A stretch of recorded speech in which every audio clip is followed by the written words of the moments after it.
ആശാവർക്കർമാരുടെ minimum വേതനം വർദ്ധിപ്പിച്ചു തരാൻ സർക്കാരിന് കാശില്ല, വളരെ വലിയ സാമ്പത്തിക പ്രതിസന്ധിയിലാണ് എന്ന് പറയുന്ന ആളുകൾ പരസ്യങ്ങൾക്ക് വേണ്ടിയിട്ടൊക്കെ 15 കോടി എന്നൊക്കെയാണ് പറയുന്നത്. അത്രയൊക്കെ ചിലവിട്ട് ഇത്തരത്തിലുള്ള പരിപാടികൾ നടത്തുന്നത് വളരെ മോശമാണ്. ഇങ്ങനൊരു പ്രചരണവും നടത്തേണ്ടുന്ന കാര്യമില്ല. കോടികൾ ചിലവഴിച്ച് ജനങ്ങൾക്ക് സ്വയം ബോധ്യപ്പെടണം, ഇതെൻ്റെ സർക്കാരാണ്, എനിക്ക് വേണ്ടിയിട്ടാണ് ഈ സർക്കാർ നിലകൊള്ളുന്നത്, ജനങ്ങൾക്ക് സ്വയം ബോധ്യപ്പെടണം. ഇതൊരു യുദ്ധം തന്നെയാണ് അക്ഷരാർത്ഥത്തിൽ. ഞങ്ങൾ പടവെട്ടി മുൻപോട്ട് കയറിക്കൊണ്ടിരിക്കുകയാണ്. കേരളത്തിലെ നികുതി കൊടുക്കുന്ന മുഴുവൻ ആളുകളും സർക്കാരിനോട് ആവശ്യപ്പെടുന്നത് ഈ സമരം മാന്യമായി സെറ്റിൽ ചെയ്യണമെന്നാണ്. നമസ്കാരം. രണ്ടാം പിണറായി സർക്കാരിൻ്റെ 4ാം വാർഷികം ഇന്ന് കാസർഗോഡ് ജില്ലയിൽ നിന്നും ആരംഭിക്കുകയാണ്. എന്തായാലും കോടികൾ പൊടിപിടിച്ചാണ് സർക്കാരിൻ്റെ ഈ ആഘോഷം നടത്തുവാൻ വേണ്ടി പോകുന്നത്. ഈ കേരളത്തിൽ ഇത്തരത്തിലൊരു ആഘോഷ പരിപാടി നമ്മുടെ സംസ്ഥാന സർക്കാർ നടത്തുമ്പോൾ തിരുവനന്തപുരത്ത് തലസ്ഥാനത്ത് സെക്രട്ടേറിയറ്റിന് മുൻപിൽ കണ്ണീരൊഴുക്കി ആശമാർ ഇവിടെ സമരം തുടർന്നുകൊണ്ടിരിക്കുകയാണ്. ഇന്ന് 71ാം ദിവസമാണ് ഈ സമരം പിന്തുടരുന്നത്. ഇവരുടെ ആവശ്യങ്ങൾ ഇതുവരെയും നമ്മുടെ സംസ്ഥാന സർക്കാർ അംഗീകരിക്കുകയോ ഒന്നും തന്നെ ചെയ്തിട്ടില്ല. ഇതിനിടയിലാണ് സംസ്ഥാന സർക്കാരിൻ്റെ ഈ ഒരു 4ാം വാർഷികം കോടികൾ പൊടിപൊടിച്ചുകൊണ്ട് ആഘോഷിക്കുന്നത് എന്നതാണ് ഏറെ അത്ഭുതപ്പെടുത്തുന്ന ഒരു കാര്യം. എന്തായാലും ഈ ഒരു സമരസമിതി നേതാവായ ശ്രീ എം.എ. ബിന്ദു ഇപ്പോൾ നമ്മളോടൊപ്പം ചേരുകയാണ്.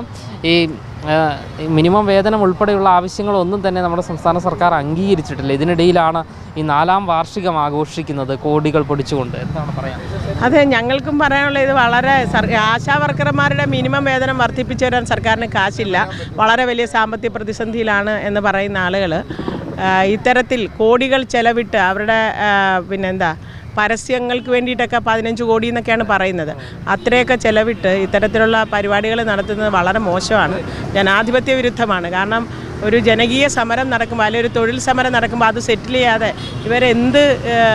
അവരെക്കുറിച്ച് എന്ത് മേന്മ, അവർ തന്നെ അവരുടെ മേന്മ കൊട്ടിഘോഷിക്കാൻ വേണ്ടിയിട്ട് പോവുകയാണ്. അത് നാട്ടുകാരൻ കൊടുത്ത നികുതി പണം എടുത്ത് കോടികൾ ചെലവിട്ടുകൊണ്ട് ഇവിടെ ഇരുന്ന് സമരം ചെയ്യുന്നവർക്ക് ഏറ്റവും മിനിമമായിട്ടുള്ള കാര്യം പോലും അംഗീകരിച്ചു കൊടുക്കാൻ കഴിയുന്നില്ല. അപ്പോൾ തീർച്ചയായിട്ടും അത് വളരെ തെറ്റായ ഒരു പ്രവണതയാണെന്നാണ് നമുക്ക് പറയാനുള്ളത്. CIT ഉൾപ്പെടെ ഇതിനെ അനുകൂലിച്ചിരുന്നത് ജനസ്ഥിതി മോശമാണ് എന്നുള്ള കാര്യത്തിൽ അവരും അനുകൂലിച്ചിരിക്കുക. അവർക്ക് ഇപ്പം എന്താ അഭിപ്രായം പറയാനുള്ളതെന്ന് വെച്ചാൽ അവർ പറയട്ടെ. കാരണം നമ്മളെ 3ാം വട്ടം മിനിസ്റ്റർ ചർച്ചയ്ക്ക് വിളിച്ചപ്പോഴത്തേക്ക് അതിൻ്റെ തലേ ദിവസം തന്നെ സഖാവ് എളമരം കരീം പറഞ്ഞ് ഞങ്ങൾ ഓണറേറിയം കൂട്ടിത്തരണമെന്ന് ആവശ്യപ്പെട്ടില്ല, കാരണം സർക്കാർ സാമ്പത്തിക പ്രതിസന്ധിയിലാണെന്ന്.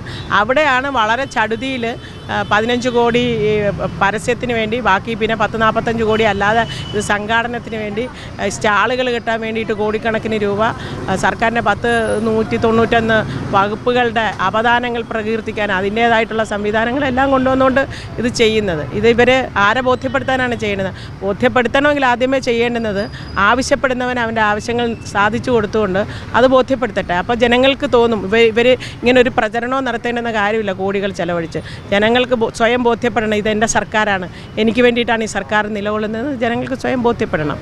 അല്ലാതെ അത് കോടികൾ ചിലവഴിച്ച് അത് ഒരു മാമാങ്കമായിട്ട് നടത്തേണ്ടുന്ന കാര്യമില്ല. മറിച്ച് അവർ ഏറ്റവും ആദ്യം ചെയ്യേണ്ടുന്നത് ആശാവർക്കർമാരുടെ സമരം മാന്യമായി സെറ്റിൽ ചെയ്യുക എന്നുള്ളതാണ്. മുഖ്യമന്ത്രി നടത്തിയ ഒരു വാർത്താ സമ്മേളനത്തിലെ ആശാവർക്കർമാരെക്കുറിച്ച് വളരെ വാചാലമായി സംസാരിച്ച ഒരു വാർത്താ സമ്മേളനം ഉണ്ടായിരുന്നു. അതിനുശേഷം ഈ നിങ്ങളുടെ ഈ പ്രശ്നങ്ങൾ പരിഹരിക്കുമെന്നുള്ള പ്രതീക്ഷ നിലനിന്നിരുന്നു. അതിനുശേഷമാണ് ഈ സമരം ചെറുതായിട്ടൊന്ന് തണുത്തോ? സമരം തണുത്തിട്ടില്ല. സമരം തണുത്തെങ്കിൽ ഞങ്ങൾ ഈ 71ാമത്തെ ദിവസം രാപ്പകൽ സമരവും 33 ദിവസം നിരാഹാര സമരമായിട്ട് പോകാൻ പറ്റത്തില്ലല്ലോ. സമരം തണുത്തിട്ടില്ല. നമ്മൾ ഓരോ സമയത്ത് ഓരോ സ്ട്രാറ്റജിയാണല്ലോ. ഏതൊരു സമരം ഇതൊരു യുദ്ധം തന്നെയാണ് അക്ഷരാർത്ഥത്തിൽ. ഞങ്ങൾ പടവെട്ടി മുന്നോട്ട് കയറിക്കൊണ്ടിരിക്കുകയാണ്. അതിന് ഓരോ ഘട്ടത്തിൽ അതിൻ്റേതായ സ്ട്രാറ്റജി ഉണ്ട്. ആൾ കൂടുതൽ വരേണ്ടുന്ന സമയത്ത് ആളിനെ കൂടുതൽ ഞങ്ങളിവിടെ കൊണ്ടുവന്ന് കാണിച്ചുകൊണ്ടിരിക്കുമല്ലേ.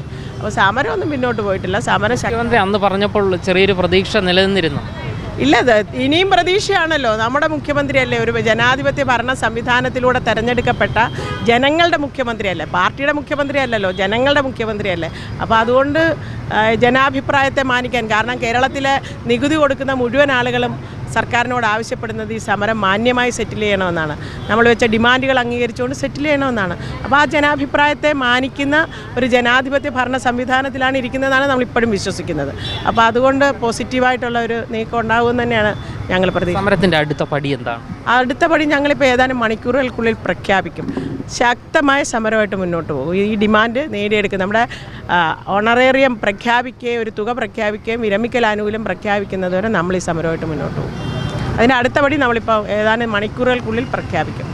ഈ ആഘോഷ പരിപാടി ഈ തലസ്ഥാനത്ത് എത്തുന്നതിന് മുൻപാണോ അല്ലെങ്കിൽ എത്തുമ്പോഴാണോ? തീർച്ചയായിട്ടും അതിന് മുമ്പ് തന്നെ നമ്മൾ അടുത്ത സമര പരിപാടിയായിട്ട് മുന്നോട്ട് പോകും.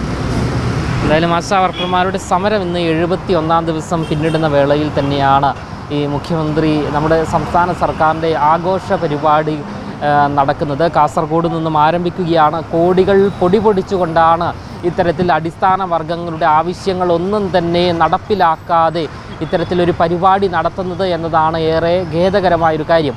ക്യാമറമാൻ അഖിൽ അശോകിനൊപ്പം അമൽ രുദ്ര, മറുനാടൻ മലയാളി, തിരുവനന്തപുരം.